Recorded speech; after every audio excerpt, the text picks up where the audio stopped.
Hello, and welcome to the When Depression is in Your Bed podcast. Do you experience times of disconnection in your relationship that stretch on longer than you'd like them to? Or perhaps you're someone who gets frustrated with yourself or your partner when one of you gets stuck in a depressive episode? If you're searching for ways to reconnect with your partner and create a better feeling relationship together, keep listening. In today's episode, you will learn how to tap into the brilliance of your own nervous system to guide you and your partner in creating a path from where you are today to the place where you really want to be, one step at a time. I'm your host, Trish Sanders. Let's get started.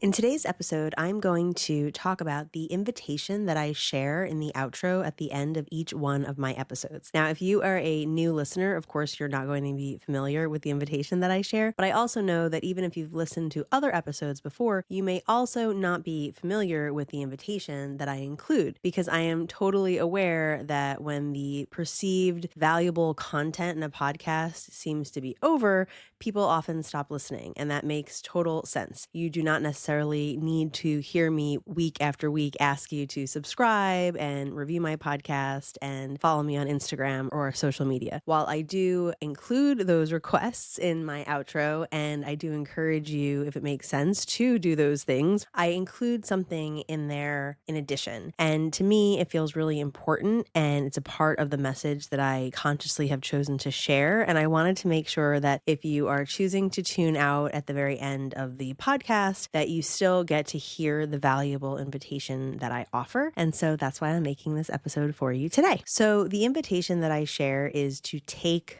a step. And this is the best invitation that I think that I could offer someone who is a listener of my podcast. Because the story I tell myself is that if you have chosen to listen to a podcast that's called When Depression is in Your Bed, you probably either live with depression yourself or your partner lives with depression, perhaps both of you, which is of course the case for myself and my partner, or someone else that you love in your life lives with depression, and you may be curious about how you can help your partner or your loved one or yourself or improve your relationship in some way. And even if you're not living with full-blown diagnosable depression, there are a lot of relationships out there that have a consistent disconnect and a frequent dissatisfaction with the relationship because of that disconnection. And I think that this applies in those instances as well, even when there's not a full diagnosis. So when you're in that kind of situation, you know that you don't want to be there anymore, right? You know that where you are is no longer satisfying. It doesn't feel good. It's not the relationship that you envision for yourself, but you may not know how to get where you want to be, or maybe you don't even know where you want to go. Maybe there's not clarity around what something different would even look like. But the truth is that if you know that you don't want to be where you are, then what you actually need to do is take a step, and you will create your path